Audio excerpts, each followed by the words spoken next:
ৰাধা ৰাধা কোন? ৰাধা কি? কাৰোবাৰ মতে কৃষ্ণৰ বিৰহী প্ৰিয়া, কাৰোবাৰ মতে বিবাহৰ পাছতো অন্য পুৰুষৰ লগত সম্পৰ্ক কৰা কলংকিনী নাৰী। কিন্তু কেৱল এটি দুটি শব্দত দিব পাৰি জানো ৰাধাৰ সংজ্ঞা?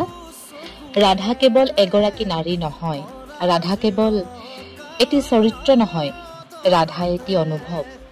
বংশীৰ কোমল সুৰে যদি তুলিব পাৰিছে আপোনাৰ হৃদয়ত ভালপোৱাৰ অনুৰণ, চন্দ্ৰাৱলী আকাশৰ জোনাকে যদি জগাব পাৰিছে আপোনাৰ বুকুত সেউজীয়া স্পন্দন, যদি কাৰোবাৰ কষ্টই বোৱাব পাৰিছে আপোনাৰ দুচকুৰ অশ্ৰুধৰা, যদি সৰা ফুলৰ মাজতো আপুনি বিচাৰি পাইছে হেৰুৱা সুবাসৰ বতৰা, তেন্তে বিশ্বাস কৰক আপোনাৰ মাজতো লুকাই আছে একোজনী মৰমী ৰাধা। কাৰোবাক হেৰুৱায়ো চিৰকাললৈ সাঁচি থোৱা বুকুৰ অনুভৱটো ৰাধা। প্ৰিয়জনৰ সুখত নিজকে হেৰুৱাই দিয়া হাঁহিটোৰ নাম ৰাধা।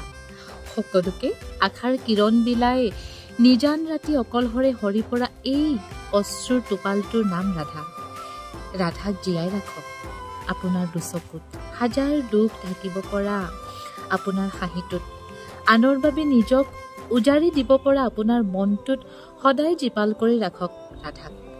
খুব অসহ্যকৰ এই সময়বোৰ আপোনাৰ ভিতৰৰ ৰাধাই সেউজীয়া কৰি তোলক আপোনাৰ চৌপাশ।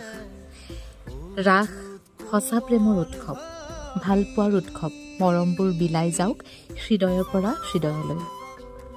ৰাধা।